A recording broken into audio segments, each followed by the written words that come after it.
from the Holy Bible, the New American Bible, the book of Leviticus, chapter 17, Code of Legal Holiness, chapter 17, Sacredness of Blood. The Lord said to Moshe, "Speak to Aaron and his sons, as well as to all the Israelites, and tell them, this is what the Lord has commanded. Any Israelite who slaughters an ox or a sheep or a goat, whether in the camp or outside of it, without first bringing it to the entrance of the meeting tent to present it as an offering to the Lord in front of his dwelling, shall be judged guilty of bloodshed, and for this such a man shall be cut off from among his people. Therefore such sacrifices as they used to offer up in the open field, the Israelites shall henceforth offer to the Lord, bringing them to the priest at the entrance of the meeting tent, sacrificing them there as peace offerings to the Lord. The priest shall splash the blood on the altar of the Lord at the entrance of the meeting tent, and there burn the fat for an odor pleasing to the Lord. No longer shall they offer their sacrifices to the satyrs to whom they used to render their wanton worship. This shall be an everlasting ordinance for them and their descendants. Tell them, therefore, anyone, whether of the house of Israel or of the aliens residing among them, who offers a holocaust or sacrifice without bringing it to the entrance of the meeting tent to offer it to the Lord, shall be cut off from his kinsmen.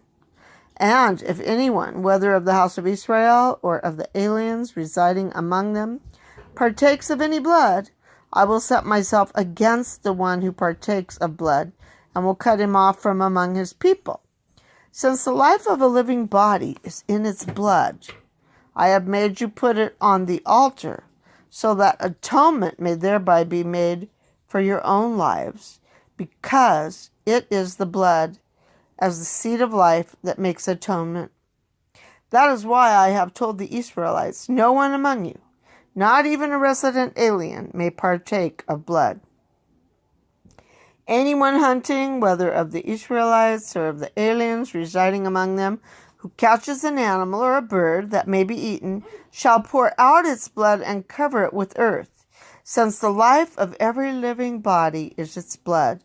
I have told the Israelites, you shall not partake of the blood of any meat, since the life of every living body is its blood. Anyone who partakes of it shall be cut off.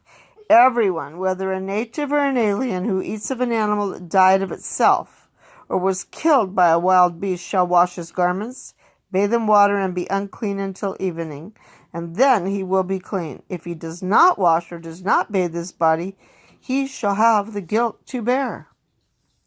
That was from chapter 17. So 17 verse 3ff has a note. The ancients considered blood the seat and sign of life, and therefore something sacred, even in animals. See Genesis 9:4t. Hence, even the ordinary butchering of an animal for meat was looked upon as having a sacrificial character, so that it should be performed at the sanctuary. This law, however, could not be carried out without great difficulty when the Israelites were scattered throughout Palestine, and so was modified in Deuteronomy 12:20.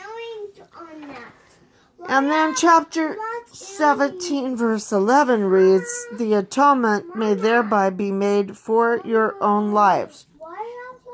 Hence, the sacrifice of an animal was a symbolic act which substituted the victim's life for the life of the offerer, who thus acknowledged that he deserved God's punishments for his sins. This idea of sacrifice is applied in Hebrews 9-10 to the death of Christ, inasmuch as without the shedding of blood there is no forgiveness. Hebrews 9:22.